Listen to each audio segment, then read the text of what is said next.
Hello दोस्तों, नमस्कार। स्वागत है आपका हमारे यूट्यूब चैनल रिवीजन अड्डा 24x7 पे। दोस्तों, ये वीडियो आप लोगों के लिए बहुत ही यूज़फुल होने वाला है। उसका कारण ये है कि हम सभी बीपीएससी एस्पिरेंट जो हैं, करंट अफेयर्स के लिए किसी न किसी मैगज़ीन को पढ़ते हैं। जो भी हमें फॉलो कर रहे हैं या हमारे चैनल से जुड़े हुए हैं या हमारे व्हाट्सएप ग्रुप से जुड़े हुए हैं, मैं उन सभी को यही रिकमेंड किया हूँ कि प्रतियोगिता दर्पण को पढ़ा कीजिए। जो मंथली मैगज़ीन आती है, ठीक है, उसको पढ़ा कीजिए। तो इससे बेनिफिट ये है कि ये थोड़ा डिटेल में मतलब जो है जानकारी प्रदान करते हैं और अपना मेंस के लिए भी। और जो आजकल का बीपीएससी का जो ट्रेंड है कि क्वेश्चंस को स्टेटमेंट वाइज करके पूछना, तो जब तक हम चीज़ों को डिटेल में नहीं पढ़ते हैं, वो चीज़ें बाद में एग्जाम में छूट जाती है। सिर्फ ऊपर ऊपर पढ़ने से नहीं होता। तो इसलिए मैंने एक सीरीज शुरू मैं कर रहा हूँ अब आप लोगों के बीच में कि जो हर मंथली मैगज़ीन आते हैं, हमारे पास पीडीएफ भी कभी-कभी आ जाता है, नहीं तो बुक मैं लेता ही लेता हूँ। तो फिलहाल ये पीडीएफ हमारे पास। तो इस तरीके से आप लोग देखते होंगे इसमें कि चैप्टर वाइज़, कैटेगरी वाइज़ किए हुए रहते हैं। जैसे कि यहाँ पर देखिए राष्ट्रीय घटनाक्रम है, ठीक है? एक चैप्टर, फिर यहाँ पर अंतर्राष्ट्रीय घटनाक्रम है, फिर आर्थिक वाणिज्यिक परिदृश्य। तो इसी तरीके से अलग-अलग ये चैप्टर वाइज़ कैटेगराइज़ करके फिर इसके अंदर टॉपिक में बाँट करके अपना करंट अफेयर्स को बनाते हैं। ठीक है, तो हमारी कोशिश यही है कि हर एक वीडियो में मैं आपको एक चैप्टर कंप्लीट करा दूँ। डिटेल नोट्स करूँगा मैं आपके बीच में, ताकि आप किसी भी तरीके के करंट अफेयर्स के क्वेश्चन जो हैं आपसे हो पाएँ। जैसे देखिए कि मैं क्या किया हूँ, आप सभी जानते हैं कि मैं खुद एक एस्पिरेंट हूँ। तो ये देखिए, आज हम इस राष्ट्रीय घटनाक्रम के बारे में जो है हम आपको आपके सामने शेयर करेंगे। ठीक है, तो इधर जो है लेफ्ट साइड पे पहले तो ये टॉपिक दिए हुए रहते हैं इस तरीके से यहाँ पे क्या होते हैं, टॉपिक दिए रहते हैं। तो इस टॉपिक को हमने पहले हाईलाइट किया कि कौन से ज़रूरी हैं, कौन से ज़रूरी नहीं है। फिर उसके बाद जो है इस जाकर के एक-एक टॉपिक को मैंने डिटेल्स पढ़ा, फिर जो इम्पोर्टेंट लगा मैंने उसको अंडरलाइन किया, हाइलाइटेड किया। और फिर उधर जाने के बाद फिर इसी तरीके से हाइलाइटेड करने के बाद देख रहे होंगे मेरा पूरा पीडीएफ भरा हुआ ये इस तरीके से, ताकि मेरे लिए जो इम्पोर्टेंट है मैं सिर्फ उतना ही चीज़ें कर पाऊँ। और फिर उसके बाद आप इधर साइड में देख रहे होंगे कि मैंने इसका हैंड रिटेन नोट्स बनाने की कोशिश की है, ताकि हम एग्ज़ाम के टाइम पे इनको याद कर सकें, अपने तरीकों से समझ सकें, ठीक है? तो यही चीज़ें मैं आप लोगों के बीच में आज शेयर करने वाला हूँ। तो उम्मीद करते हैं कि आपको अच्छा लगेगा और वीडियो के अंत तक ज़रूर बना रहिए, तभी आपको ज़्यादा समझ में आएगा। ये हमारा एक रिक्वेस्ट है, ठीक है? तो चलिए बिना देर किए हुए हम इस टॉपिक को शुरुआत करते हैं। तो चलिए शुरुआत करते हैं। देखिए, सबसे पहला चीज़ क्या है कि ये प्रतियोगिता दर्पण का हम लोग मंथली मैगज़ीन करेंगे। ये जनवरी 2026 का ये मैगज़ीन है, जिसमें कंटेंट नवंबर के होते हैं, रिलीज दिसंबर में ही हो जाता है अगले मंथ के ही नाम से। और इसमें हम करने वाले हैं केवल राष्ट्रीय घटनाक्रम के सभी टॉपिक जो भी हमारे लिए इम्पोर्टेंट है। तो अगर पढ़ते हैं तो सबसे पहला टॉपिक हमारा क्या आता है? सबसे पहला टॉपिक हमारा आता है बिहार विधानसभा चुनाव 2025। बिहार विधानसभा चुनाव 2025। देखिए, सभी को पता है कि नवंबर 2025 में बिहार में विधानसभा का चुनाव हुआ। तो वो जो चुनाव हुआ है वो हुआ है आपका 18वीं विधानसभा का चुनाव हुआ है, ठीक है? 18वीं विधानसभा का चुनाव हुआ है। और उसके बाद जो है आपका ये 2 चरणों में हुआ था। 18वीं विधानसभा का चुनाव हुआ, 2 चरणों में आयोजित हुआ, एक 6 नवंबर को और एक 11 नवंबर को, ठीक है? और उसके बाद जो इसका रिजल्ट जो है वो 14 नवंबर को आया था, 14 नवंबर 2025 को। तो इस रिजल्ट में क्या हुआ? इस रिजल्ट में ये हुआ कि एनडीए की बहुमत मतलब विजयी हुई, एनडीए की बहुमत प्राप्त हुई। लगभग उन्होंने 3/4 से भी अधिक सीटें प्राप्त की। देख सकते हैं आप, 243 में से टोटल अकेले मतलब एनडीए अलायंस जो है पार्टी है 202 सीटें प्राप्त की है। एनडीए का मतलब हो जाता है नेशनल डेमोक्रेटिक अलायंस, राष्ट्रीय जनतांत्रिक गठबंधन। अब इनके अंदर जो पार्टियां शामिल थी वो कौन कौन से थे? तो बीजेपी, जदयू और लोजपा, हम और आरएलएम, ठीक है? तो इनमें जो सीटें प्राप्त हुई है इनके द्वारा देखिएगा, बीजेपी सबसे अधिक सीटें 89 सीटें प्राप्त किए हैं, जदयू 85 सीटें प्राप्त किए हैं, बाकी बाद लोजपा 19, हम 5 और आरएलएम 4। तो इस तरीके से एक नोट आपको ध्यान में ये रख लेना है बीजेपी के लिए कि बीजेपी पहली बार जो है बिहार की सबसे बड़ी पार्टी बन करके उभरी है इस 18वीं विधानसभा चुनाव में। फिर उसके बाद इसके विपक्षी टीम जो कि महागठबंधन थे, राहुल गांधी और तेजस्वी प्रसाद यादव का ये गठबंधन, जिन्होंने टोटल मात्र 35 सीटों पर ही ये जो है सिमट जाते हैं। और इनके जो पार्टी के अंदर शामिल लोग होते हैं वो होते हैं आरजेडी, कांग्रेस, सीपीएमएल और माकपा और आईआईपी। तो इस तरीके से आरजेडी को अकेले 25 सीटें प्राप्त होती है कांग्रेस को 6 सीटें प्राप्त होती है, बाकी बात को 2, 1, 1 इस तरीके से, और टोटल जो है 35 सीटों पर ही सिमट जाती है। और जो अन्य लोग जो होते हैं, अन्य पार्टियां जो होती हैं, वो किसी बड़े पार्टियों में अपना शामिल नहीं करते, लेकिन वो अपना स्वतंत्र रूप से चुनाव लड़ते हैं। तो उनमें 2 पार्टियां शामिल है, एक है AIMIM और एक है बसपा। और AIMIM जो है वो असदुद्दीन ओवैसी की पार्टी है, जिन्होंने 5 सीटें प्राप्त किया इस बार बिहार में, और बसपा जो बहुजन समाज पार्टी, इन्होंने 1 सीटें प्राप्त की है। चलिए, ये तो चुनाव हो गया, सीट हम लोग प्राप्त कर लिए, कितना था कितना नहीं था इसको हमने देख लिया। अब जो हमारे लिए काम की चीज़ें हैं वो हमारे लिए ये ज़्यादा जरूरी है। देखिएगा, जैसे कि सबसे पहला यहाँ पर है कि सबसे कम वोटों से जो है विजयी उम्मीदवार कौन है, जो सबसे कम वोट से इस बार चुनाव में जीते हैं। ठीक है, तो उनका नाम आता है राधाचरण साहू का, जो जदयू के ही नेता हैं, और ये संदेश विधानसभा सीट से चुनाव लड़े थे, और मात्र 27 वोट से इधर मतलब जो है ये चुनाव को जीते थे और विधायक बने। फिर दूसरा पॉइंट आते हैं कि सर्वाधिक मतों से, यानी सबसे अधिक मतों से कौन जीते थे, तो उसमें नाम आता है कलाधर मंडल का, जो जदयू के रुपौली विधानसभा सीट से जो चुनाव लड़ते हैं। ये जदयू के ही नेता होते हैं, और ये बहुत ज़्यादा मतलब वोट प्राप्त करने अंतर से जीतते हैं, यानी 73,572 वोट से जो है ये विजयी होते हैं। और फिर तीसरा बात करें कि इस बार 18वें विधानसभा चुनाव में जो महिलाएं चुन करके आई हैं, यानी विजयी हुए हैं, विधायिका बनी हैं, तो वो बने हैं मात्र 29 महिलाएं जो हैं इस बार चुनाव में सफल हो पाई हैं। और वहीं देखें मुस्लिम विधायकों की संख्या, तो मुस्लिम विधायकों की संख्या में जो है 11 मुस्लिम विधायक इस बार बने हैं, जो अब तक की सबसे कम संख्या को दर्शाता है। तो ये भी चीज़ें आपको ध्यान में रखनी चाहिए। चलिए, अब उसके बाद आते हैं शपथ समारोह। तो चुनाव संपन्न हो जाने के बाद रिजल्ट आता है। रिजल्ट आने के बाद फिर शपथ समारोह यानी शपथ ग्रहण का एक आयोजन किया जाता है, जो कि 20 नवंबर 2025 को गांधी मैदान पटना में इसका आयोजन होता है। और उसमें शपथ में क्या होते हैं, जो हाईलाइटेड चीज़ें हैं वो ये है कि सीएम पद की शपथ पुनः नीतीश कुमार ही लेते और लगातार 10वीं बार सीएम बनते। सबसे ज़्यादा बार अभी तक शपथ लेने वाले सीएम जो हैं वो हमारे नीतीश कुमार हो गए हैं। और दूसरा, उप मुख्यमंत्री के तौर पे 2 लोग यहाँ पर उप मुख्यमंत्री का शपथ लेते हैं। एक होते हैं सम्राट चौधरी, जो बीजेपी के नेता हैं, और ये तारापुर विधानसभा सीट से चुनाव लड़ते हैं, समझे। और उसके बाद एक विजय कुमार सिन्हा है, जो बीजेपी के ये भी नेता हैं, और लखीसराय विधानसभा सीट से जो है ये चुनाव लड़ते हैं। अब उसके बाद यहाँ पर क्या है कि 2 उप मुख्यमंत्री सहित, यानी इन दोनों के साथ साथ कुल 26 मंत्रियों का भी मतलब जो है शपथ ग्रहण होता है। तो शपथ ग्रहण में इस मंत्री का किस तरीके से बंटवारा हुआ, क्योंकि ये पार्टी गठबंधन पार्टी थी, महागठबंधन इसको बोल रहे हैं, मतलब ये एनडीए की पार्टी है, समझे। तो एनडीए में बीजेपी को जो है उनके मंत्री 14 मंत्री बीजेपी से बनाए गए, और 8 मंत्री जदयू से, और 2 मंत्री लोजपा से, 1 मंत्री हम से, और आरएलएम से भी 1 मंत्री बनाए गए। ठीक है, अब इस चुनाव में जो है सबसे बड़ी बात ये है कि इसमें एक शब्द आपको सुनाई दे रहा होगा बार बार, SIR। ठीक है, SIR का मतलब होता है स्पेशल इंटेंसिव रिवीजन, जिसका हिंदी मीनिंग होता है विशेष गहन पुनरीक्षण। और इनके बाद जो है, यानी जो भी इस पे वोटर्स को लेकर के जो भी इसका ये चल रहा था, पुनरीक्षण चल रहा था, उसके बाद बिहार में प्रेजेंट में कुल मतदाताओं की संख्या जो है 745,26,858 ये वोट निकल करके आए। और वोटिंग परसेंटेज जो चुनाव में 18वें विधानसभा में जो चुनाव हुआ, उसे वोटिंग जो हुआ वो 67.13% है, और जो अब तक का सर्वोच्च मतदान प्रतिशत दर्शाता है, जो 1951 के बाद अब तक का ये जो है सबसे अधिक मतदान प्रतिशत को दिखाता है। अर्थात लोगों ने काफ़ी बढ़ चढ़ कर हिस्सा लिया और मतदान में अपनी भागीदारी को दिखाए हैं। अगला चीज़ ये है कि देश के सबसे लंबे कार्यकाल वाले सीएम में अगर बात करें, तो सबसे अधिक अभी तक जो है समय तक मुख्यमंत्री रहने का नाम जो है ये पवन कुमार चामलिंग को प्राप्त है, जो सिक्किम से बिलोंग करते हैं, सिक्किम के मुख्यमंत्री हैं। और जो अभी हमारा नीतीश कुमार है, वो पूरे भारत में 8वें पायदान पर आते हैं, जो सबसे लंबे समय तक बिहार मतलब जो है मुख्यमंत्री के पद पर कार्यरत रहे हैं। दोस्तों, पहला टॉपिक हमारा खत्म हो गया। उम्मीद करते हैं आपको अच्छा लगा होगा, समझ आ रहा है। और इस पीडीएफ को प्राप्त करने के लिए आप हमारे टेलीग्राम चैनल से भी जुड़ सकते हैं। और बाकी बात, अगर आप हमारे व्हाट्सएप ग्रुप से जुड़ना चाहते हैं, वहाँ पे मैं जल्दी किसी भी चीज़ को शेयर करता हूँ।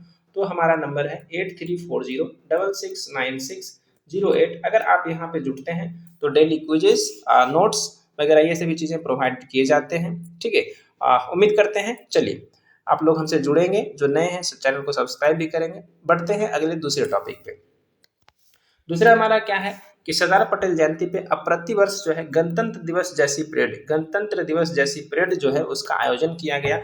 ठीक है, यानी इसका मतलब ये है कि जिस तरीके से गणतंत्र दिवस का परेड होता है हमारे 26 जनवरी पे, समझे, दिल्ली के राजपथ पे, उसी तरीके से सरदार पटेल की जयंती पर, जो कि 31 अक्टूबर को सरदार पटेल की जयंती मनाई जाती है, और उसके जयंती को राष्ट्रीय एकता दिवस नाम भी दिया गया है।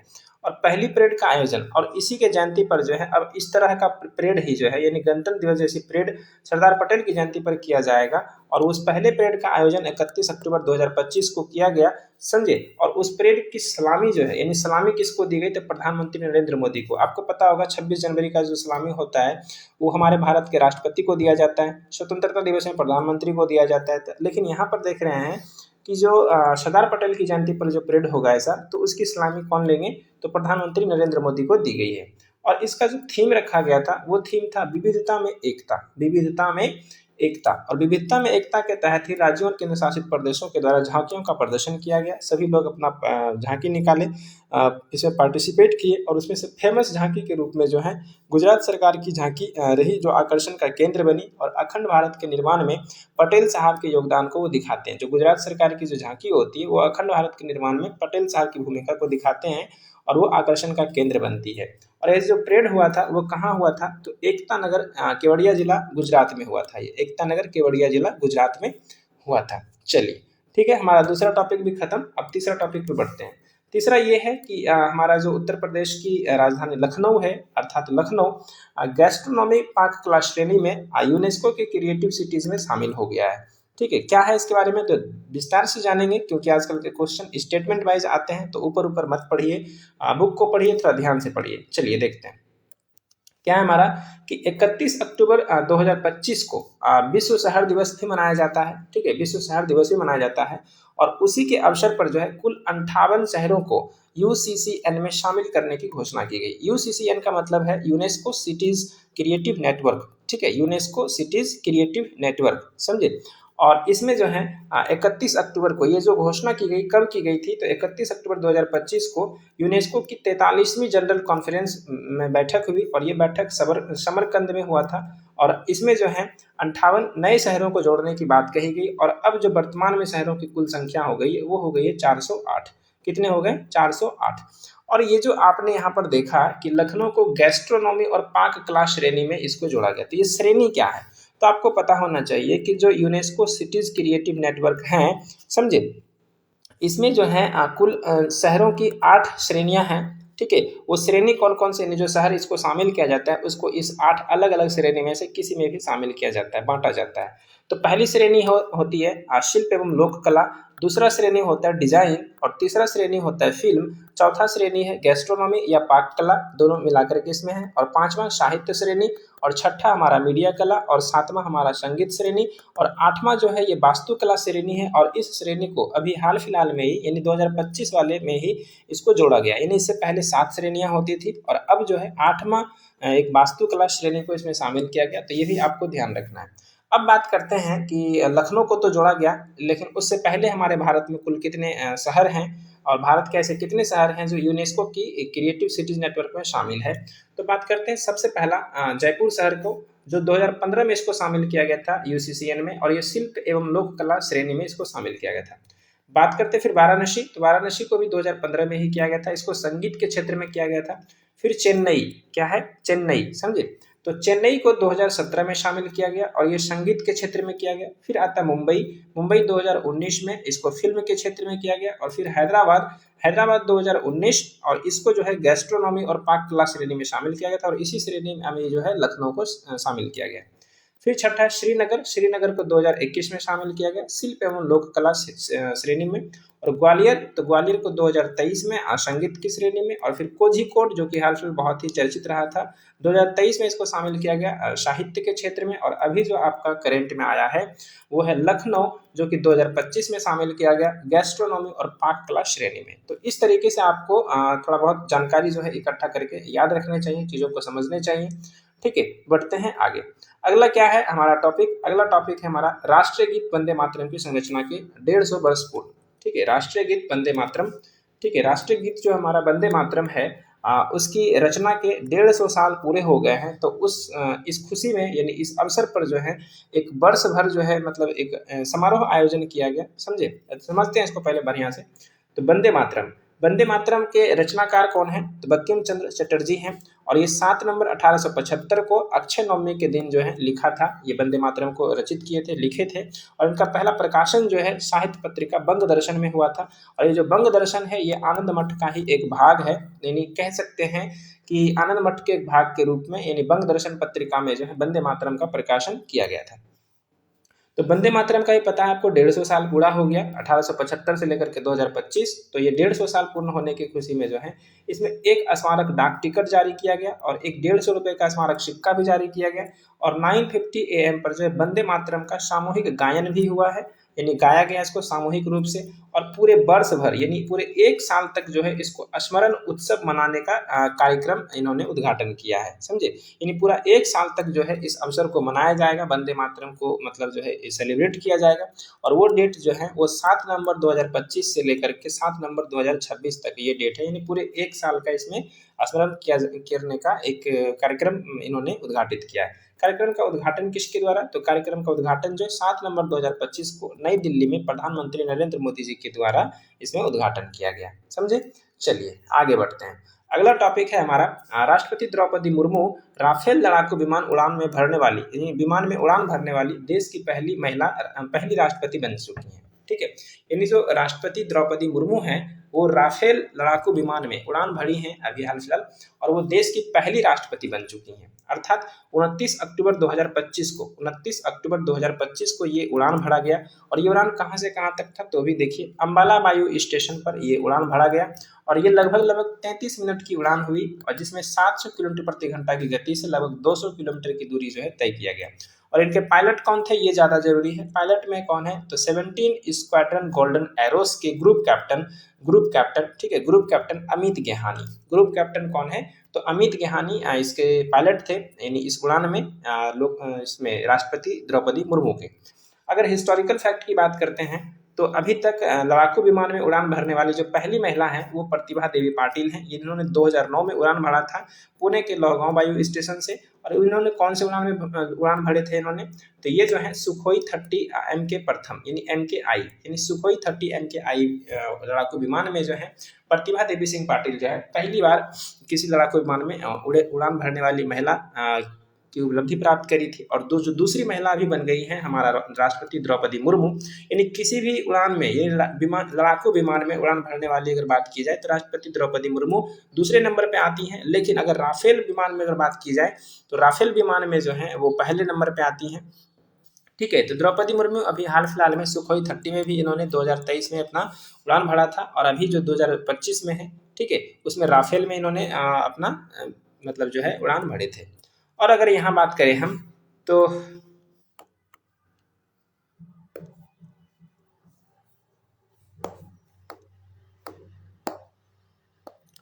यहाँ पर देखिएगा थोड़ा सा यहाँ पे मिसप्रिंट हो गया है, हम समझाने का प्रयास करते हैं आपको कि ये क्या चीज़ें हैं। ये है कि किसी भी लड़ाकू विमान में यानी किसी भी लड़ाकू विमान में जो है किसी भी लड़ाकू विमान में उड़ान भरने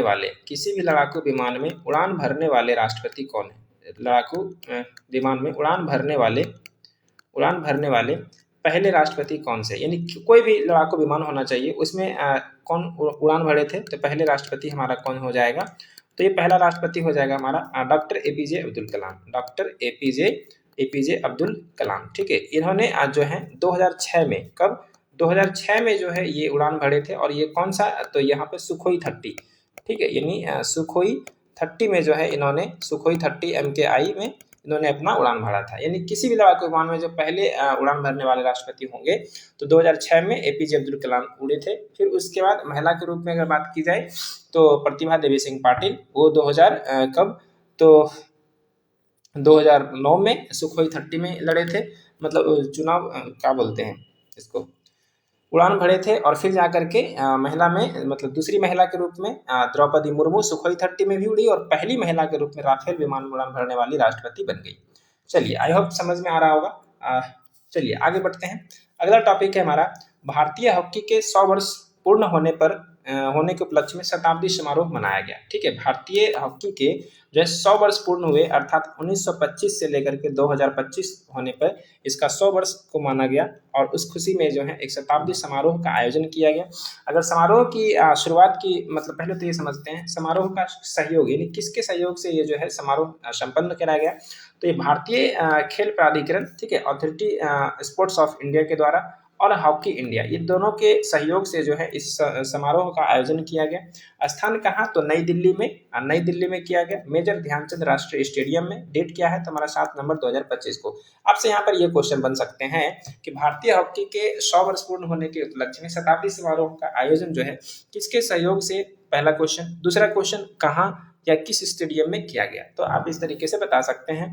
और उसके बाद अगर इसका समारोह की शुरुआत की अगर हम बात करें तो शुरुआत में अगर आप देखें तो एक मैत्री मैच से इसका क्या होता है, शुरुआत होता है, यानी मैत्री मैच से एक शुरुआत होता है। और ये मैच का मतलब क्या है, तो समझिएगा कि 2 टीम बनाए जाते हैं और वो 2 टीम कौन कौन से होते हैं, तो 2 टीम होते हैं। एक होते हैं खेल मंत्री एकादश के टीम और इसके कैप्टन होते हैं जो खेल मंत्री, हमारा केंद्रीय खेल मंत्री मनसुख मंडाविया, ये इसके कैप्टन होते हैं। यानी एक बन गया खेल मंत्री एकादश और दूसरा बन गया हॉकी इंडिया एकादश। ठीक है, और इसके कैप्टन जो होते हैं हॉकी इंडिया के अध्यक्ष होते हैं दिलीप टर्की, ये जो है इनके कैप्टन बनते हैं। और इन दोनों के बीच में मैच होता है और विजेता होते हैं हमारे खेल मंत्री के एकादश टीम वाली विजेता होते हैं और 3-1 से जो है इस मैच को जीतते हैं। यानी अगर बात करें कि जो हॉकी इंडिया के मतलब हॉकी के जो 100 वर्ष पूरा हुए तो उसके उपलक्ष्य में जो शताब्दी समारोह मनाया गया, तो उस समारोह की शुरुआत किससे हुई, तो एक मैत्री मैच से हुई और उसमें एक मैच खेला गया किसके नेतृत्व में, तो एक खेल मंत्री के नेतृत्व में और उधर हॉकी इंडिया के अध्यक्ष के नेतृत्व में। और इनके बीच जो विजेता कौन हुए, तो खेल मंत्री मनसुख मंडाविया विजेता हुए। और साथ ही बात कर दें इधर पे कि इस खुशी पर जो है एक स्मारक पुस्तक का विमोचन भी किया गया इस अवसर पर। ठीक है, 100 वर्ष पूर्ण होने की खुशी पर यानी अवसर पर, और उस पुस्तक का नाम है भारतीय हॉकी के 100 वर्ष, भारतीय हॉकी के 100 वर्ष। ठीक है, ये ध्यान रखिएगा, इंपॉर्टेंट चीजें हैं। दोस्तों मैं आप सभी को बस यही कहूंगा कि अगर आप प्रतियोगिता दर्पण फॉलो कर रहे हैं, फॉलो अगर कर रहे हैं तो आप उसको थोड़ा डिटेल में पढ़िए, उसको थोड़ा डिटेल में पढ़िए, क्योंकि ऊपर ऊपर पढ़ने से आपका काम ऐसे भी खराब हो जाएगा। ठीक है, और सबसे बड़ी बात कि आपको पता होगा कि आजकल के जो बीपीएससी के एग्ज़ाम हैं, बीपीएससी पीटी का जो एग्ज़ाम होगा और उसमें करंट अफेयर्स के जो वेटेज हैं वो 35 से 40 क्वेश्चन की ओर अब बढ़ता जा रहा है। यानी 35 से 40 क्वेश्चन तक जो है यहाँ पर बढ़ता जा रहा है। और साथ ही साथ इसमें अब दिक्कतें क्या आ रही है कि आजकल के जो क्वेश्चंस आ रहे हैं वो पूरा का पूरा स्टेटमेंट वाइज आ रहा है, यानी A statement, B statement, C statement करके। तो ऊपर ऊपर मत पढ़िए, ऊपर ऊपर पढ़ेंगे तो यहाँ पर आप फेल हो जाएंगे, आप यहाँ पे सही से नहीं कर पाएंगे चीज़ों को। तो 1-1.5 घंटे वाली वीडियो से पूरा का पूरा 1 महीने का करंट अफेयर्स पॉसिबल नहीं होगा। तो हम चाहेंगे कि आप जरूर इस तरीके का वीडियो देखें। ठीक है, चलिए बढ़ते हैं अपने दूसरे अगले टॉपिक के ऊपर। अगला क्या है कि भारत के सबसे भारी संचार उपग्रह CMS-03 का प्रक्षेपण। ये बहुत इंपॉर्टेंट है, आपका साइंस एंड टेक से क्वेश्चन है। और इसको हम ये भी कह सकते हैं कि साइंस एंड टेक के साथ साथ जो हमारा स्पेस वाला जो एक टॉपिक होता है, स्पेस मतलब जो है भारतीय अंतरिक्ष से, तो वहाँ से जो क्वेश्चन पूछे जाते हैं वहाँ से ये इंपॉर्टेंट रहेगा और हर बार क्वेश्चन यहाँ से मिल ही जाते हैं। तो सबसे भारी संचार उपग्रह CMS-03 इसका प्रक्षेपण किया गया, तो किसके द्वारा, तो इसरो के द्वारा। इसरो की full form Indian Space Research Organisation. ठीक है, आप मुझे इसका स्थापना बताइएगा कि इंडियन स्पेस रिसर्च ऑर्गेनाइजेशन अर्थात इसरो की स्थापना जो है कब हुई थी। ठीक है, मुझे कमेंट में जरूर बताइएगा। डेट की अगर बात करें तो 2 नवंबर 2025 को ये CMS-03 के प्रक्षेपण हुआ। क्यों इसमें मतलब जो फेमस है ये, तो सबसे भारी ग्रह यानी भारत का अभी तक का सबसे हैवी वेट वाला जो है ये सैटेलाइट है और ये 4410 किलोग्राम 4410 किलोग्राम इसका वेट था। और स्थान कहाँ से प्रक्षेपण किया गया, तो सतीश धवन प्रक्षेपण केंद्र जो कि श्रीहरिकोटा आंध्र प्रदेश में स्थित है, वहीं से इसको प्रक्षेपित किया गया। प्रक्षेपित करने के लिए किस व्हीकल का यूज किया गया, यान कौन सा है, तो LV-M3M5 ये यान है। और यहाँ की अगर बात करें CMS-03, ठीक है, CMS-03 को लगभग 36,000 किलोमीटर की ऊंचाई पर प्रोपल्सन सिस्टम के द्वारा भू-स्थैतिक कक्षा में अर्थात GSO जियो स्टेशनरी ऑर्बिट में यहाँ पर पहुंचाया गया, जियो स्टेशनरी ऑर्बिट में यहाँ पर पहुंचाया गया। ठीक है, बाकी बात अगर इधर हम देखने का प्रयास करें क्या है, तो ये जो CMS-03 है, CMS-03 का अदर नाम क्या है, तो GSAT-7R। ये आप जो है बड़े अच्छे से याद रखिए कि पूछा जा सकता है कि CMS-03 का प्रक्षेपण किया गया, इसका अन्य नाम क्या है, तो GSAT-7R इसका अन्य नाम है। और इसको जो है भू समस्थानिक स्थानांतरण कक्षा अर्थात GTO GTO में जो है इनका प्रक्षेपित किया गया, यानी इस कक्षा में पहुंचाया गया था उसमें, और प्रक्षेपित स्थापित इसमें किया गया। स्थापना की बात करें तो GTO में स्थापना, और पहुंचाया कहाँ गया तो GSO में, ध्यान रखिए। GTO का फुल फॉर्म क्या है तो जियो साइंक्रोनस ट्रांसफर ऑर्बिट, ठीक है, जियो साइंक्रोनस ट्रांसफर ऑर्बिट। अगर CMS-03 की अगर हम बात करें, CMS-03 की बात करें तो ये तो 2013 में एक उपग्रह छोड़ा गया था, GSAT-7 रुक्मिणी करके, GSAT-7 रुक्मिणी करके इसका प्रक्षेपण किया गया था 2013 में। इसी का वो स्थान ग्रहण करेगी CMS-03, ठीक है, या फिर GSAT-7R इसका स्थान करेगी, इसको रिप्लेस कर रही है। अगर बात आगे बढ़ाएं तो CMS-03 या GSAT-7R का जीवन काल कितना है तो वो 15 वर्ष है, ये आपको ध्यान रखना चाहिए, ज़्यादा इंपॉर्टेंट रहेगा। अब बात करते हैं कि CMS-03 जो ये हमारा सैटेलाइट है GSAT-7R, इसको क्यों बनाया गया, इसका प्रयोग क्या है। तो इसका प्रयोग जो है मुख्य रूप से इसको नेवी के लिए डिजाइन किया गया है, ठीक है, नेवी के लिए डेवलप किया गया।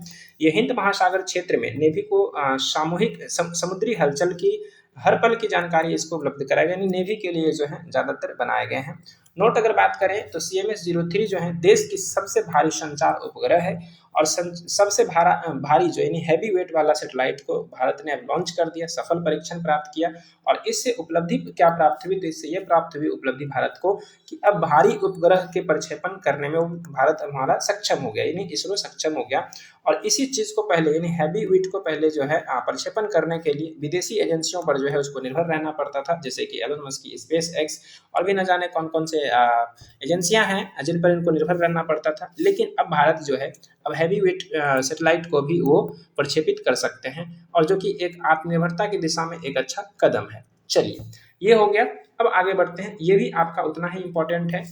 ये हमारा क्या बोलते हैं डिफेंस एंड सिक्योरिटी से ये सभी चीज़ें बनती हैं, जैसे कि INS इच्छक नौसेना में शामिल, यानी एक INS इच्छक है और इसको नौसेना में शामिल किया गया है। तो पहले हम समझते हैं कि INS इच्छक क्या है।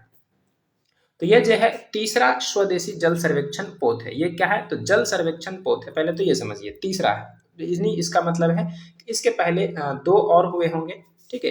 और अगर हम बात करें इधर में मैंने नोट लिख दिया है कि ऐसे कुल 4 पोत का अनुबंध जो है रक्षा मंत्रालय के द्वारा 2018 में ही किया गया था, यानी 2018 में ही बोला गया कि हम स्वदेशी यानी जल सर्वेक्षण पोत हम लाएंगे, और टोटल 4 लाएंगे। तो 4 में से भी तीसरा लॉन्च हो चुका है, 2 पहले हो चुके हैं, वो मैं नीचे लिख कर रखा हूँ, आपको मैं समझा दूंगा।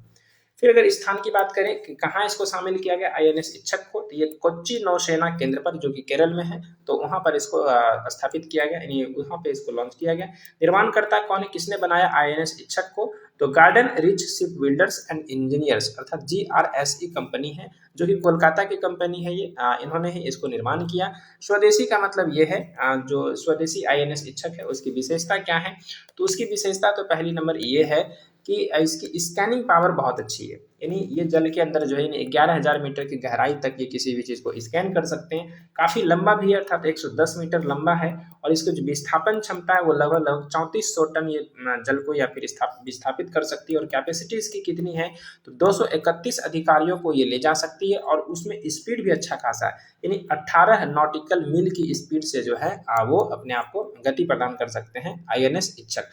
तो आई होप यहाँ तक समझ में आया होगा INS इच्छक कितना ज़्यादा इंपॉर्टेंट है, समझ लिए। चलिए जो मैं यहाँ बात किया कि ये तीसरा स्वदेशी है, तो 2 और कौन से हैं तो समझते हैं। यहाँ पर 2, यहाँ पर ये वाली है कि इससे पहले 2 सर्वेक्षण पोत का जो मतलब जो है शामिल किया गया था, वो कौन कौन से हैं तो वो हमारे हैं एक INS संधायक जिनको फरवरी 2024 में, और एक है INS निर्देशक दिसंबर 2024 में इसको शामिल किया गया नौसेना में। तो INS इच्छक के उपयोग को समझते हैं, क्यों इसको जो है डिजाइन किया गया है, INS इच्छक को क्यों बनाया गया। तो अनजान जल क्षेत्रों का मानचित्रण करने में, जहाँ पे जल क्षेत्र का कोई जानकारी नहीं है उसका मानचित्रण करेगी ये, और समुद्री सुरक्षा को ये बढ़ाएगी, बिल्कुल बढ़ाएगी, और अहम समुद्री मार्गों पर राष्ट्रीय सुरक्षा को यह जो है क्या करेगी, मजबूत करेगी, ठीक है। अब इसी तरीके से एक और है INS माहे, INS माहे को भी इन्होंने शामिल किया है, ठीक है। तो देखते हैं स्वदेशी युद्धपोत है, ये क्या है युद्धपोत है, और ये वाली जो था INS इच्छक ये सर्वेक्षण यान था, यानी जल सर्वेक्षण पोत था, समझे। तो ये ध्यान रखना है कि INS मतलब माहे जो है क्या है तो युद्धपोत है, और इसका आदर्श वाक्य क्या है साइलेंट हंटर्स, समझ रहे हैं इसका वर्ड ही मतलब कितना भारी है, साइलेंट हंटर्स। और इसका शुभंकर क्या है चीता, ठीक है, यानी बहुत ही तेज और साइलेंट हंटर्स मतलब खुफिया मतलब अटैकर करने वाला ये युद्धपोत है। इसके निर्माणकर्ता की अगर हम बात करें कि INS माहे को किसने डिजाइन किया, तो कोचिन शिपयार्ड लिमिटेड के द्वारा इसको डिजाइन किया गया। श्रेणी कौन सी है, तो anti submarine warfare shallow water craft है। इस मतलब जो है इस सीरीज की यानी इस श्रेणी की ये युद्धपोत है। इसको हम शॉर्ट में ASWSWC भी कहते हैं। ASWSWC मतलब एंटी सबमरीन वारफेयर और सेलो वाटर क्राफ्ट। स्थान कहाँ इसको शामिल किया गया, यानी कहाँ लॉन्च किया गया INS माहे को, तो इसको मुंबई के नौसेना यार्ड में इसको शामिल किया गया। इससे संबंधित जो समारोह हैं उनका आयोजन की अगर बात करें तो इसको शामिल करने के लिए आयोजन किया गया, समारोह का आयोजन किया गया। तो आयोजनकर्ता में अगर बात करें कौन कौन थे, तो नेवी के पश्चिमी कमान के flag officer commanding in chief vice admiral Krishna Swaminathan इसके आयोजनकर्ता थे, जो कि नेवी के पश्चिमी कमान के flag officer commander in chief थे। और वहीं पर अगर बात करें कि अध्यक्षता, तो इस समारोह की अध्यक्षता किसने करी थी, थल सेना अध्यक्ष जनरल उपेंद्र द्विवेदी के द्वारा इसकी अध्यक्षता की गई थी। और यही अध्यक्ष जो है यानी उपेंद्र द्विवेदी साहब यानी जनरल उपेंद्र द्विवेदी साहब, इन्होंने ही INS माहे को कमीशनिंग किया था अर्थात शामिल किया था। और इसे पहला बार हुआ था कि चीज़ें किसी और की हो अर्थात नेवी की हो और उसको कमीशनिंग जो है वो आर्मी के मतलब जनरल कर रहे हैं यानी थल सेना अध्यक्ष कर रहे हैं। ठीक है, चलिए आगे बढ़ते हैं। INS माहे की विशेषता भी है, तो इसको विशेषता में देखें क्या इसकी विशेषता INS माहे की। तो सबसे पहले तो यह है कि ये तटीय क्षेत्रों में ये जो है तटीय क्षेत्रों में जल के अंदर निगरानी करेगी, यानी इसका काम है अंडर वाटर सर्विलेंस, यानी ये अंडर वाटर ये सर्विलेंस करेगी। और इस सबसे बड़ी बात यहाँ पर क्या है कि कम तीव्रता वाले समुद्री अभियान करेंगे, यानी लो इंटेंसिटी मैरीटाइम ऑपरेशंस भी कर सकते हैं। और अगला है पनडुब्बी रोधी युद्ध यानी एंटी सबमरीन वारफेयर ऑपरेशंस ये कर सकते हैं। चलिए अगला बढ़ते हैं हम लोग। अगला हमारा है टॉपिक दिव्यांगजनों की सहायता के लिए 27वां दिव्य कला मेला का आयोजन। ये हमारा ज़्यादा इंपॉर्टेंट हो जाएगा, ठीक है, क्योंकि ये जो मेला आयोजन उत्सव ये सभी क्वेश्चन तो पूछते हैं एग्जाम में। तो देखते हैं 27वां दिव्य कला मेला कहाँ आयोजित हुआ, तो लखनऊ विश्वविद्यालय में आयोजित हुआ। 15 से 23 नवंबर के बीच में आयोजित हुआ था। उद्घाटनकर्ता की अगर बात करें तो किसके द्वारा इसको उद्घाटन किया गया था, तो केंद्रीय सामाजिक न्याय एवं अधिकारिता मंत्रालय के जो राज्य मंत्री हैं BL वर्मा, उनके द्वारा इसका उद्घाटन किया गया। यानी 27वां दिव्य कला मेला का उद्घाटन किसने किया है, तो BL वर्मा। कौन से मंत्री हैं ये, तो केंद्रीय सामाजिक न्याय एवं अधिकारिता मंत्रालय के मंत्री हैं, यानी राज्य मंत्री BL वर्मा। ठीक है, यहाँ पर अगर दिव्य कला मेला की अगर हम बात करें कि क्या होता है ये दिव्य कला मेला, तो यहाँ पर समझने की प्रयास करिए। मैंने यहाँ पर नोट वाइज करके लिखा है कि जो दिव्य कला मेला है वो दिव्यांगजनों के सामाजिक और आर्थिक सशक्तिकरण के लिए आयोजित किया जाता है, यानी दिव्यांगजनों के लिए, ठीक, जो हैंडीकैप्ड लोग होते हैं उनके सामाजिक और आर्थिक सशक्तिकरण के लिए इसको आयोजन किया जाता है। और इसमें दिव्यांगजनों के अद्वितीय कौशल, यानी जो दिव्यांगजन होते हैं उनके अद्वितीय कौशल और उद्यमशीलता का प्रदर्शन किया जाता है। तो आपको पता होगा कि बहुत सी चीज़ देखते होंगे, कुछ लंगड़ा लूल्हा है या फिर कोई अंधा है, उसमें भी कुछ ना एक हिडन टैलेंट होता है, उन्हीं चीज़ों को ये प्रदर्शित करते हैं। ठीक है, आगे देखते हैं आयोजनकर्ता कौन होते हैं इसके, तो आयोजनकर्ता होते हैं दिव्यांग जन सशक्ति मंत्रालय सशक्ति विभाग के द्वारा इसका आयोजन किया जाता है। ठीक है, और साथ ही दिव्यांग कारीगरों और शिल्पकारों के स्वदेशी उत्पादों का प्रदर्शन एवं बिक्री की जाती है, यानी जो दिव्यांग लोग जो होते हैं उनमें जो कारीगर होते हैं, जो शिल्पकार होते हैं, उसके जो स्वदेशी उत्पाद वो बनाते हैं, यानी खुद अपने हैंड से जो क्राफ्ट बनाते हैं उनका प्रदर्शन किया जाता है इस मेले में और उसकी बिक्री भी होती है। ठीक है, और अगर बात करें योग्यता अनुसार रोजगार भी अवसर उपलब्ध कराए जाते हैं, जो उस कैटेगरी में आते हैं जो काम करने के लायक होते हैं उनके योग्यता के अनुसार उसको रोजगार भी उपलब्ध कराया जाता है। और दिव्यांगजनों को निःशुल्क कृत्रिम अंग भी उपलब्ध कराए जाते हैं जिसमें लग सकते हैं, जिनको यूजफुल हो सकता है। ठीक है, तो ये दिव्य कला मेला महोत्सव जो है, दिव्य कला मेला बहुत ही एक तरीके से कह सकते हैं कि दिव्यांग के लिए बहुत ही इंपॉर्टेंट हो जाता है, उनको काफ़ी सहायता मिलती होगी। आगे बात करें हम तो पहला ऐसा दिव्य कला मेला का आयोजन कब किया गया था, तो 2 से 6 दिसंबर के बीच यानी 2022 को पहला दिव्य कला मेला का आयोजन किया गया था न्यू दिल्ली में। कब किया था, न्यू दिल्ली में। और अभी जो है वो 27वां हुआ है, कहाँ पर, तो लखनऊ यूनिवर्सिटी में हुआ है। और इससे पहले की अगर हम बात करें तो 26वां दिव्य कला मेला का आयोजन अगस्त 2025 में पटना में हुआ था, पटना के बिहार में हुआ था, मतलब बिहार के पटना जिले में हुआ था, ये भी ध्यान रखना है। चलिए अब बढ़ते हैं इसी तरीके से अगले टॉपिक की ओर। अगला हमारा क्या है, अगला हमारा है QS एशिया रैंकिंग, भारत एवं एशिया के शीर्ष विश्वविद्यालय। ये हमारा इंपॉर्टेंट है, रिपोर्ट है ये, ठीक है। QS, तो सबसे पहले इसका मतलब समझते हैं QS क्या है। तो QS जो है ये लंदन की एक संस्था है, लंदन में स्थित है, और ये होता है क्वारली साइमोंडस, ठीक है, ये इसका नाम है। और इसके द्वारा जो है 4 नवंबर 2025 को रिपोर्ट जारी की गई, ठीक है। और भारत एवं एशिया के जो है शीर्ष टॉप यूनिवर्सिटीज कौन है उनके बारे में, ठीक है। और इस रिपोर्ट में जो है इन्होंने 1526 विश्वविद्यालयों का मूल्यांकन किया, यानी इसमें शामिल किया, रिपोर्ट तैयार की। और नोट यहाँ पे ध्यान देना है कि 2025 में जो इन्होंने रिपोर्ट जारी की थी उसमें 984 विश्वविद्यालयों को ही शामिल किया था। और इस बार के विश्वविद्यालय में कितने, यानी QS रैंकिंग 2026 में तो 1526 विश्वविद्यालय, यानी 1526 यूनिवर्सिटीज का इन्होंने रैंकिंग तैयार किया है। तो उस आधार पर अगर हम देखें तो उस आधार पर क्या है कि ये एशिया रैंकिंग 2026 में शामिल सर्वाधिक उच्च संस्थानों वाला देश, तो यानी जो सर्वाधिक टॉप यूनिवर्सिटीज जो हैं मतलब उसमें आते हैं। तो पहले स्थान पर चीन है जिसमें 394 यूनिवर्सिटीज जो आ रहे हैं, ठीक है, टॉप यूनिवर्सिटीज के रूप में, यानी इसमें शामिल है। यानी 1526 में से 394 जो है यूनिवर्सिटीज वो सिर्फ चाइना से हैं, और हमारे भारत से 294 यूनिवर्सिटीज शामिल हैं। तो इस तरीके से पहले स्थान पर चाइना हो जाता है, दूसरे स्थान पर हमारा भारत आ जाता है। और उसके बाद अगर बात करें यहाँ पर कि टॉप 100 में जो है टॉप 100 में हमारा भारत, यहाँ पर देखिए, पहले तो इसको समझते हैं कि टॉप 10 और टॉप 50 में भारत का कोई भी विश्वविद्यालय जो इस श्रृंखला में शामिल नहीं है। यानी QS एशिया रैंकिंग 2026 में जो भारत की कोई भी यूनिवर्सिटी टॉप 10 या टॉप 50 में शामिल नहीं है। लेकिन टॉप 100 में 7 यूनिवर्सिटीज शामिल है, टॉप 200 में 20 यूनिवर्सिटी शामिल है, और टॉप 500 में 66 यूनिवर्सिटीज शामिल है। मैंने इसके नीचे एक चीज़ें और रख दिया जो आप देख सकते हैं कि QS एशिया रैंकिंग 2026 में भारत की शीर्ष 10 यूनिवर्सिटीज कौन है। तो देख सकते हैं सबसे जो टॉप पे आया है हमारा भारत का यूनिवर्सिटीज, वो आया है INS दिल्ली,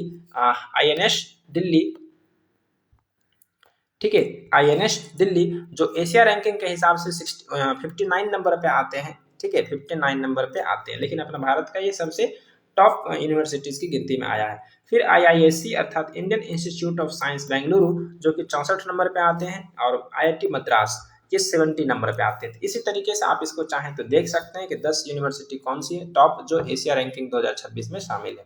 उसी तरीके से अगर बात करें कि इस पूरे रिपोर्ट में यानी 1526 जो यूनिवर्सिटीज का मूल्यांकन किया गया, उसमें से QS एशिया रैंकिंग 2026 में एशिया की शीर्ष 10 यूनिवर्सिटीज, टॉप 10 यूनिवर्सिटीज कौन कौन से हैं।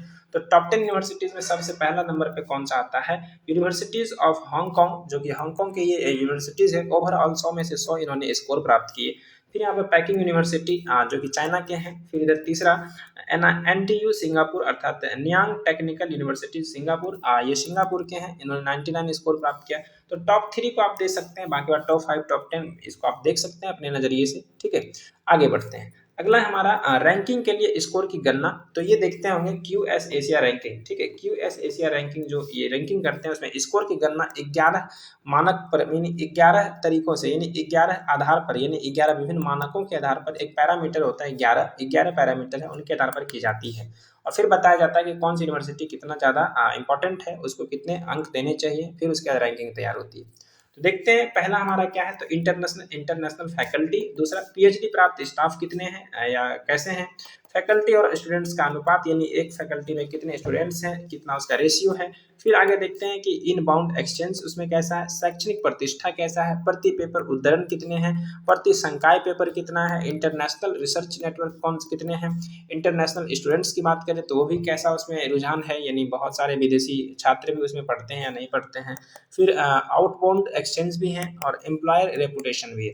तो ये टोटल नाम आप याद नहीं करें, लेकिन मैं इतना जरूर कह सकता हूँ, इसको जरूर कीजिए कि जो रैंकिंग निकालने की जो विधि है, इन 11 मानक के आधार पर जो है रैंकिंग तैयार की जाती है, QS एशिया रैंकिंग 2026। चलिए, उम्मीद करते हैं आपको सेशन काफ़ी अच्छा लग रहा होगा, तो आप भी हमारा थोड़ा सा सपोर्ट कर दीजिए। जो भी पहली बार हमारे चैनल पे आए होंगे वो चैनल को सब्सक्राइब कर लीजिए, इसी तरीके के क्लास नोट्स के थ्रू पढ़ने का। और जो भी ये नोट्स जिनको चाहिए तो हमारे व्हाट्सअप नंबर फिर से मैं बता दे रहा हूँ, 8340669608 पर आप मुझे संपर्क कर सकते हैं, मैसेज कर सकते हैं। और टेलीग्राम चैनल से भी जुड़ सकते हैं, जो कि आपको डिस्क्रिप्शन में भी इसका लिंक होगा, यूट्यूब के ऊपर बायो सेक्शन में भी इसका लिंक होगा, तो आप वहाँ से भी आप जुड़ सकते हैं। चलिए आगे बढ़ते हैं।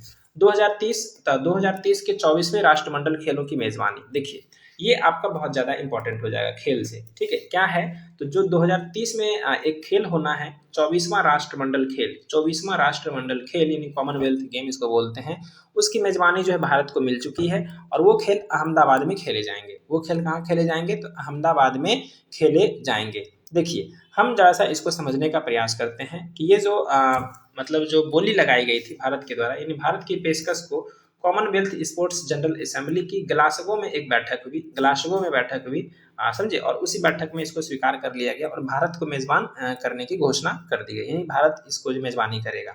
विपक्षी पेशकश यानी इसके विपक्ष के रूप में जो है नाइजीरिया था और वो अजुबा शहर के लिए जो है यानी अबुजा शहर के लिए उन्होंने बोली लगाया था कि मुझे कराने के लिए दिया जाए, मैं अबुजा शहर में कराऊंगा, लेकिन उसको नहीं मिल पाया। भारत को मिला है अब अहमदाबाद में 2030 का 24वां राष्ट्रमंडल खेल यहाँ पे आयोजन कराया जाएगा। और थोड़ा सा अगर बात करें हम यहाँ पर थोड़ा सा कि ये राष्ट्रमंडल खेल क्या है, 2030 का 24वां संस्करण, तो राष्ट्रमंडल खेलों के आयोजन का ये 100वां वर्ष भी होगा, यानी जब से ये राष्ट्रमंडल खेल आयोजित किया जा रहा है तो इसके 100वां वर्ष भी है ये, तो काफ़ी इंपॉर्टेंट है, यानी सेंचुरी लगने वाली है राष्ट्रमंडल यानी कॉमनवेल्थ गेम के। और साथ ही साथ अगर आप देखें कि पहला राष्ट्रमंडल कब खेला गया था, ये थोड़े से हिस्टोरिकल फैक्ट हैं, इसको याद करेंगे तो मुझे लगता है ज़्यादा बेनिफिट हो सकता है। फर्स्ट राष्ट्रमंडल खेल का आयोजन आपका हैमिल्टन में हुआ था, समझे, 1930 में, हैमिल्टन कनाडा में 1930 में पहला राष्ट्रमंडल खेल का आयोजन किया गया था। और वर्तमान में कुल जो है 72 देश इसमें भाग लेते हैं, यानी 72 देश के खिलाड़ी जो है इस खेल में भाग लेते हैं राष्ट्रमंडल खेल में। और ये वैसे सभी 72 देश में से अधिकांशतः तो वैसे देश हैं जो कभी ना कभी ब्रिटिश का गुलाम रहा था या फिर ब्रिटिश के उपनिवेश रहे थे। तो ये कंडीशन में आपको स्टेटमेंट वाइज में अगर क्वेश्चन डाले तो आप इस तरीके से कर सकते हैं।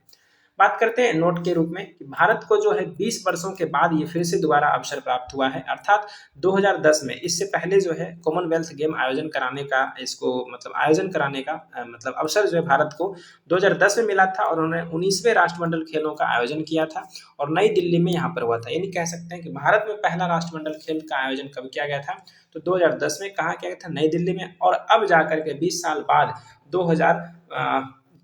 2030 में जो है यही 24वें राष्ट्रमंडल खेलों की मेजबानी अहमदाबाद शहर में अब खेली जाएगी। ठीक है, चलिए आगे बढ़ते हैं।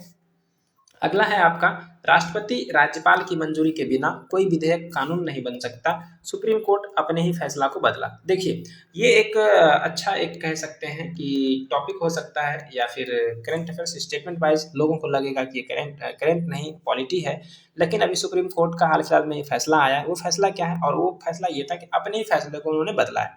समझते पहले कारण को, बड़े अच्छे समझेंगे क्योंकि प्रतियोगिता दर्पण मुझे लगता है कि सभी बच्चों को या फिर जो बिगिनर होते हैं उनको समझने में काफ़ी दिक्कतें आती है। तो मैं इस तरीके से नोट्स बना करके आपको मतलब समझाने की पूरी कोशिश मैं कर रहा हूँ। आपको ये थोड़ा सा मेरे ऊपर भरोसा करना पड़ेगा कि मैंने खुद पहले पीडीएफ को पढ़ा, बुक को पढ़ा, फिर जाकर के नोट्स बनाए, फिर मैं आपके सामने पढ़ा रहा हूँ। चलिए देखते हैं। 8 अप्रैल 2025 को ये वाकया होता है। दो न्यायाधीश की पीठ जो है बैठक करते हैं, यानी मतलब बैठते हैं और उनकी अध्यक्षता करते हैं बी पारदीवाला, और वो एक फैसला लेते हैं। वो फैसला क्या था कि विधेयक मंजूरी करने के संबंध में एक फैसला लेते हैं। और वो फैसला क्या होता है, अर्थात अगर राष्ट्रपति, ठीक है, अगर यहाँ पर अगर बात करें कि राष्ट्रपति और राज्यपाल को 3 महीने की समय सीमा तय की गई थी, यानी ये बताया कि आपको 3 महीने के अंदर किसी भी विधेयक को पास करना होगा, और अगर आप उस 3 महीने में विधेयक को पास नहीं करते हैं तो उसको स्वीकृत घोषित कर दिया जाएगा, यानी उसको डीम्ड एसेट मान लिया जाएगा, यानी उसको स्वीकृत मान लिया जाएगा। ठीक है, ये इन्होंने फैसला कर दिया, जबकि ऐसा नहीं है। और ऐसा करने से क्या हो रहा था कि राष्ट्रपति की या राज्यपाल की जो वीटो शक्तियां हैं वो खतरे में पड़ गई थी। ठीक है, तो इसी संबंध में क्या हुआ, और ये फैसला कब सुनाया गया था, तो ये भी ध्यान रखिए। ये फैसला जो है सुप्रीम कोर्ट ने तमिलनाडु के लिए सुनाया था। तमिलनाडु के 10 रुके हुए विधेयकों को मान्य स्वीकृत अर्थात डीम्ड एसेंट मानते हुए मंजूर घोषित कर दिए थे, यानी ये तब ये वाकया हुआ था, समझे, 8 अप्रैल 2025 को तब जाकर के जो है। और ऐसा पहली बार भी हुआ था कि कोई विधेयक हो, यानी जो विधायिका की जो काम होते हैं उसमें सुप्रीम कोर्ट अपना टांग अड़ाए और उसके रुके हुए विधेयक को जो है सीधे कोर्ट से पारित कर दिया गया, यानी स्वीकृत कर दिया गया।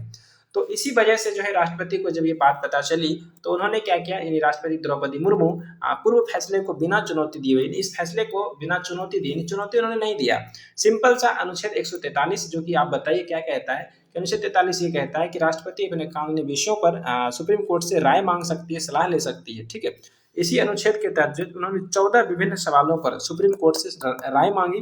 ठीक है, और इसी 14 सवालों में से एक सवाल था, एक सवाल ये था, ठीक है, एक सवाल ये था कि जब संविधान के आर्टिकल 200 और 201 में, ठीक है, वो साफ साफ कहते हैं कि जब संविधान के आर्टिकल यानी अनुच्छेद 200 और 201 में विधेयकों पर निर्णय लेने के संबंध में राज्यपाल और राष्ट्रपति के लिए समय सीमा तय नहीं है, तो क्या सर्वोच्च न्यायालय समय सीमा तय कर सकती है? यानी हमारे संविधान में जो है ये चीजें तय है कि वो कोई भी सुप्रीम कोर्ट जो मतलब जो राज्यपाल और राष्ट्रपति विधेयक के लिए कोई समय सीमा नहीं है, ये वो रोक सकते हैं और इसी को हम वीटो पावर भी कहते हैं। और इसके लिए पूछते हैं कि क्या सर्वोच्च न्यायालय उस समय सीमा को तय कर सकती है? तो इसी परिप्रेक्ष्य में अभी हाल फिलहाल 5 जजों की बेंच बैठक हुई और उसकी अध्यक्षता करते हैं वर्तमान हमारे chief justice of India BR Gavai साहब, और वो कहते हैं पूर्व के फैसले को असंवैधानिक घोषित करते हुए उसको निष्प्रभावी कर देते हैं। इन इसको पता चल जाता है कि हमारे जजों से जो है ये मिस्टेक्स हुई हैं और उसको असंवैधानिक घोषित करते हुए उसको क्या कर दिए, निष्प्रभावी कर दिए 20 नवंबर 2025 को। हम समझते हैं मेरे लिए इंपॉर्टेंट क्या है, तो आर्टिकल 200 जिसकी बात की गई थी राष्ट्रपति द्रौपदी मुर्मू के द्वारा, 201 और एक जो सवाल पूछने का काम था 143, इसमें 3 अनुच्छेद जुड़े हुए। तो अनुच्छेद 143 को तो मैंने यहाँ पे समझा दिया कि राष्ट्रपति को सर्वोच्च न्यायालय से परामर्श करने की शक्ति है। ठीक है, अब हमें 200 और 201 को समझना है। देखिए 201 को अगर आप समझने की प्रयास करेंगे तो ये है राज्यपाल की शक्तियां। क्या है? राज्यपाल की शक्तियां, अर्थात जब राज्य विधानमंडल द्वारा कोई विधेयक पारित किया जाता है तो उसे राज्यपाल के समक्ष प्रस्तुत किया जाता है। यानी राज्य की जो विधायिका होती है वो विधेयक को पारित करने के बाद राज्यपाल के पास भेजा जाता है और उसके समक्ष जो होते हैं 3 विकल्प होते हैं। राज्यपाल के पास 3 विकल्प होते हैं। पहला विकल्प ये होता है कि वो सहमति दे सकता है, दूसरा विधेयक होता है कि सहमति नहीं दे सकता है, अपनी सहमति को रोक सकता है, और तीसरा ये होता है कि वो राष्ट्रपति के लिए आरक्षित कर सकता है कि हम राष्ट्रपति को ट्रांसफर कर रहे हैं। ठीक है, और इसके बाद राज्यपाल विधेयक को संदेश के साथ राज्य विधान मंडल के पुनर्विचार के लिए भी वापस भेज सकता है और उसको पुनर्विचार के लिए भी वापस कर सकता है। चौथा विकल्प भी इसके पास होता है। लेकिन अगर वो वापस भेजता है मतलब पुनर्विचार के लिए और फिर से अगर वो विधायिका उसके पास आती है तो फिर इसको पारित करना पड़ जाता है, यानी इसको सहमति देनी पड़ जाती है। फिर अनुच्छेद 201 की अगर बात करें तो इसमें राष्ट्रपति की शक्तियां हैं 201 में, और वो क्या करते हैं कि जब राज्यपाल किसी विधेयक को राष्ट्रपति के विचार के लिए अगर आरक्षित करता है और उसको भेजा जाता है यानी 201 में, तब क्या होता है कि जब राष्ट्रपति के पास अगर कोई विधेयक राज्यपाल के द्वारा लाया जाता है तब वो क्या करते हैं, राष्ट्रपति विधेयक पर अपनी सहमति दे सकते हैं और अपनी सहमति रोक सकते हैं, और समझे, अपनी सहमति रोक सकते हैं। और यहाँ पर क्या है कि राष्ट्रपति राज्यपाल को निर्देश दे सकते हैं वह विधेयक को राज्य विधानमंडल के पुनर्विचार के लिए वापस भेजे, और यदि विधानमंडल ने 6 महीने के भीतर कार्रवाई करता है तो इसे फिर से राष्ट्रपति के समक्ष प्रस्तुत किया जाएगा। लेकिन राष्ट्रपति यहाँ पर बाध्य होने के लिए तैयार नहीं है। अर्थात क्या है कि अगर राज्यपाल जो है अनुच्छेद 200 के तहत अगर पुनर्विचार के लिए अगर भेजती है, ठीक है, पुनर्विचार के लिए भेजती है, तो अगर वापस आएगा तो फिर इसको मतलब सहमति देना पड़ जाएगा। लेकिन अगर वही बात करें कि अगर राष्ट्रपति इसको कहता है कि नहीं, इसको फिर से पुनर्विचार के लिए भेजो, और फिर उपराष्ट्रपति मतलब राज्यपाल जो है इसको ला करके लाते हैं कि फिर से भेजने के बाद पुनर्विचार होने के बाद आया है, तो जो भी सिफारिश आएगा फिर से वो राष्ट्रपति क्या कर सकते हैं, उसकी बातों को नहीं मानेंगे, वो बाध्य नहीं, समझे। तो आप यहाँ पर देख सकते हैं कि अनुच्छेद 200 में और 201 में कोई भी समय सीमा का बात इन्होंने नहीं किया, और इसी परिप्रेक्ष्य में हमारे भारत के राष्ट्रपति द्रौपदी मुर्मू ने 143 के तहत हमारी सुप्रीम कोर्ट से वो जवाब मांगे, राय पूछे, सलाह लिए, और फिर इसमें जो है अपने आप सुप्रीम कोर्ट को पूर्व के फैसले को यानी BR पादरीवाला के फैसले को इसको जो है असंवैधानिक घोषित करते हुए खत्म किया गया, यानी निष्प्रभावी घोषित किया गया। चलिए, उम्मीद करते हैं मैं आपको काफी अच्छे से एक्सप्लेन कर रहा हूँ ताकि चीजें याद भी हो जाए, समझने में भी कोई दिक्कत ना आए। जैसा भी वीडियो आपको लग रहा हो आप मुझे जरूर मेरे उत्साह को बढ़ाने का काम करें, मैं आपसे यही उम्मीद करता हूँ। कमेंट करिए जो भी डाउट हो, बाकी अगर अच्छा लग रहा हो तो पॉजिटिव कमेंट करिए ताकि मुझे खुशी मिले। चलिए बढ़ते हैं आगे, अगले टॉपिक को बढ़ाते हैं। क्या है अगला टॉपिक? भारतीय वायुसेना का तेजस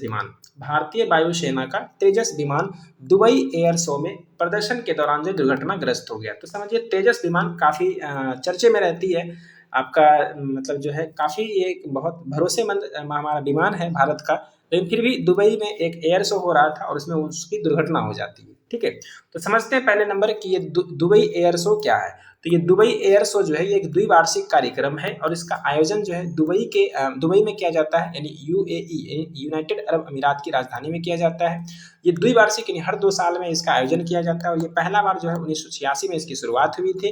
और ये क्या है, तो ये वैश्विक स्पेस के लिए, एरो स्पेस के उद्योग के लिए एक मंच है। अर्थात इस एयर शो में जो है बहुत से देशों के अपने हवाई जहाज या इस तरह के फाइटर जेट को लाते हैं, उड़ाते हैं, अपनी मतलब जो है मतलब श्रेष्ठता को साबित करते हैं और फिर वहीं से उनकी खरीद बिक्री जो होती है एक मार्केट में, इंटरनेशनल मार्केट में खरीद बिक्री होते हैं, लोग प्रभावित होते हैं उससे देश और उसको खरीदने का प्रयास करते हैं, खरीदने की योजना बनाते हैं। ठीक है, तो 2025 में जो दुबई एयर शो हुआ उसके थीम थे द फ्यूचर इज हेयर, मतलब इसके थीम थे, ये भी कह सकते हैं हम। तो इसको आपको याद रखना है ये चीज़ें, ये कि दुबई एयर शो में कौन सी मतलब विमान जो है दुर्घटनाग्रस्त हुआ, तो ये हुआ था तेजस। ठीक है, ये तेजस दुर्घटनाग्रस्त हुआ और इसका थीम क्या था, तो द फ्यूचर इज हेयर। अगर हम बात करें तेजस की, अगर अपने बात करें हम तेजस की बात करें, तो इसकी उत्पादन जो है 2007 में शुरू हुई थी। कौन कंपनी बनाती है इसको, तो हिंदुस्तान एरोनॉटिक्स लिमिटेड अर्थात HAL कंपनी जो है तेजस विमान को बनाती है। और इसका नाम जो तेजस किसने दिया था, तो तेजस नाम जो है 2003 में प्रधानमंत्री अटल बिहारी वाजपेयी के द्वारा दिया गया था, तेजस इसके नाम, समझे। अब नोट की बात करते हैं, इस दुर्घटना में जो है विंग कमांडर नमांस की, ठीक है, नमांस सियाल, विंग कमांडर नमांस सियाल की मौत हो जाती है, समझे। ये काफी हमारे भारत के लिए दुखद समाचार था। चलिए आगे बढ़ते हैं। अगला हमारा है भारत का 56वां अंतरराष्ट्रीय फिल्म महोत्सव। ये बहुत ज्यादा इंपॉर्टेंट है अवार्ड एंड ऑनर से, समझे। इसको कहीं से भी स्किप करने की कोशिश ना करें। एक बार में ना समझ में आए दोबारा इसको देखें, ठीक है, हमसे ना समझ में आए कहीं और से देखें, लेकिन मैं कहूंगा इसको देखें जरूर। चलिए अगला क्या है, भारत का 56वां अंतरराष्ट्रीय फिल्म महोत्सव, ठीक है, क्या है तो समझिए। पहले नंबर तो 20 से 28 नवंबर 2025 को गोवा में आयोजित हुआ। लगातार ये 22वां बार ऐसा है जो गोवा में ही इसको आयोजित किया जा रहा है, 56वां अंतरराष्ट्रीय फिल्म महोत्सव। ठीक है, इसके उद्घाटन की अगर हम बात करें तो पहले इसको इंडोर कार्यक्रम में, मतलब जो है इंडोर स्टेडियम के रूप में इसको हम कह सकते हैं कि इसका उद्घाटन किया जाता था। लेकिन इस बार भव्य कार्नियल परेड से निकाला गया, ठीक है, यानी एक परेड के माध्यम से इसको सेलिब्रेट किया गया। और उद्घाटनकर्ता कौन है, तो उद्घाटनकर्ता में 2 लोग इस बार शामिल होते हैं। एक गोवा के राज्यपाल जो कि अशोक गणपति राजू हैं और दूसरा है गोवा के CM अर्थात डॉक्टर प्रमोद सावंत के द्वारा। ये 2 लोग होते हैं जो इसके उद्घाटन करते हैं। और आगे बढ़ते हैं, हमारे लिए जरूरी क्या है, तो इस महोत्सव में जो है क्रिएटिव माइंड्स ऑफ टुमारो, इस महोत्सव में क्रिएटिव माइंड्स ऑफ टुमारो पहल के तहत जो है 124 महत्वाकांक्षी युवा फिल्म रचनाकारों को आमंत्रित किया जाता है। यानी एक पहल कौन सी है, तो क्रिएटिव माइंड्स ऑफ टुमारो, और इसमें टोटल 124 लोगों को इन्विटेशन भेजा जाता है जो कि फिल्म रचनाकार से संबंधित होते हैं। उद्घाटन फिल्म की बात करें कि जो 56वां फिल्म महोत्सव मनाया जाता है तो उसके उद्घाटन फिल्म में आते हैं द ब्लू ट्रेल, ठीक है, द ब्लू ट्रेल। और ये जो है ब्राजीलियन फिल्म है, ब्राजीली निर्देशक हैं इसके कौन, तो गैब्रियल मैस्कारो। तो आपको ध्यान में रखना है 2-3 चीजें जो बहुत ही इंपॉर्टेंट रहेगी, उसको याद करना ही करना है। जैसे उद्घाटन फिल्म कौन सी थी, तो द ब्लू ट्रेल, इसके निर्देशक कौन, तो गैब्रियल मैस्कारो। समापन फिल्म की अगर बात करें तो समापन फिल्म कौन सा था, ए यूजफुल घोस्ट, ए यूजफुल घोस्ट। और ये थाईलैंड के निर्देशक के द्वारा बनाया गया था और वो थाईलैंड के निर्देशक का नाम क्या है, तो रत्चापुम बुनबन चोकसे, ठीक है, ये थोड़ा नाम अल्टर है इसलिए मैं थोड़ा इसके चार्ट हुआ, कोई बात नहीं है, फिर भी याद करने की कोशिश करेंगे। बुनबन चोकसे, ठीक है, ए यूजफुल घोस्ट समापन फिल्म था, ये क्या था, समापन फिल्म था। और उसके बाद अगर हम बात करें, समझने का प्रयास करें, तो महोत्सव की अंतर्राष्ट्रीय ज्यूरी, एक ये बहुत जरूरी होती है, यहाँ से आपको स्टेटमेंट वाइज क्वेश्चन मिल सकते हैं।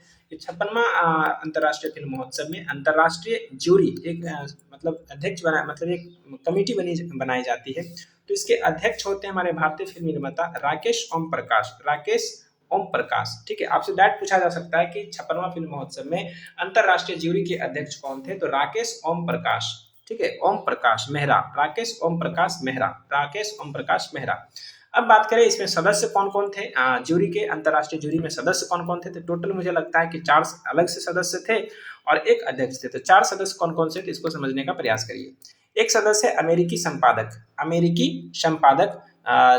संपादक और निर्देशक हैं, अमेरिका के हैं वो, संपादक और निर्देशक दोनों हैं। उनको उनका नाम क्या है? तो ग्रिम क्लिफोर्ड, किलफोर्ड, ठीक है, ग्रिम क्लिफोर्ड अमेरिका का नाम है। और दूसरा वाला जर्मन अभिनेत्री हैं एक, उनका नाम है कैथरीना सूटलर।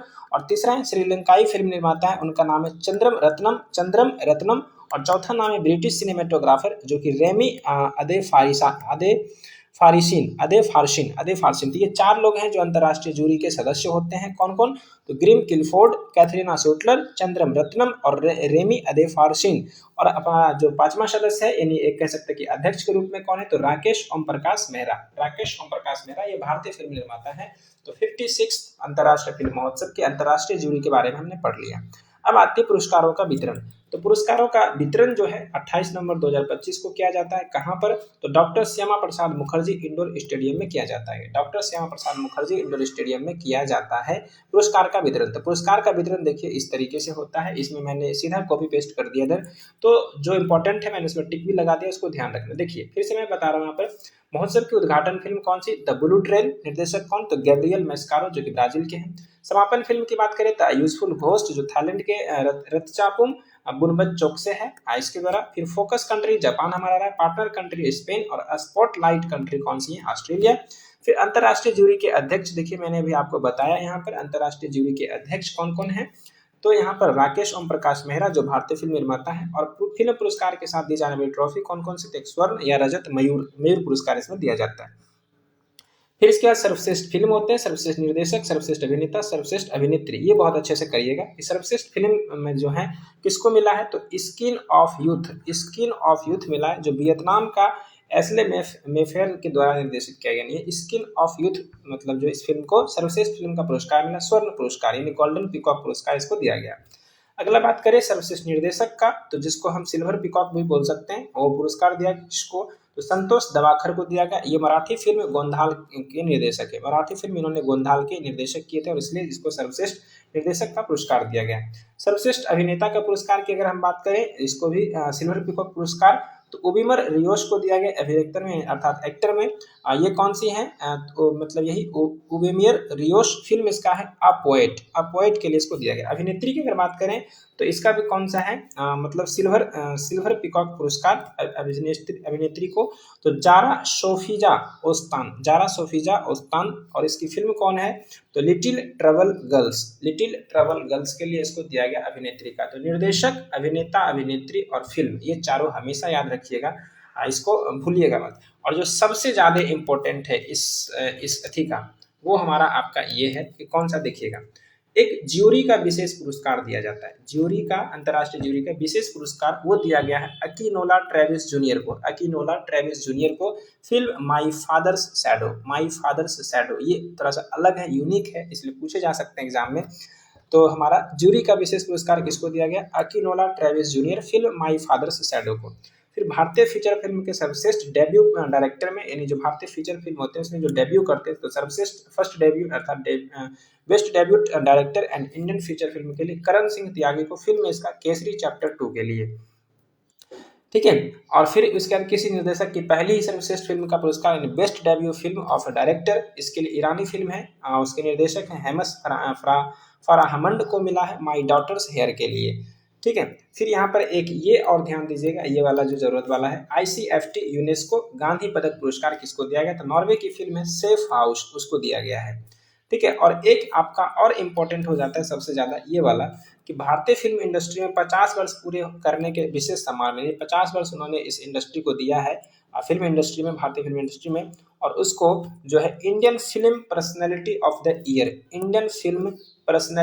द ईयर रजनीकांत को दिया गया। किसको दिया गया? रजनीकांत, जो कि साउथ के एक्टर हैं, सभी लोग उसको जानते हैं, बॉलीवुड में भी उन्होंने काम किया। और एक और याद रखना है आपको, सर्वश्रेष्ठ वेब सीरीज OTT का पुरस्कार किसको मिला है? यानी बेस्ट वेब सीरीज OTT का पुरस्कार मिला है बंदिश बैंडिट्स सीजन 2 को। तो ये था हमारा 56वां अंतर्राष्ट्रीय महोत्सव, ठीक है। हमने इसको पढ़ लिया, गोवा में आयोजित हुआ।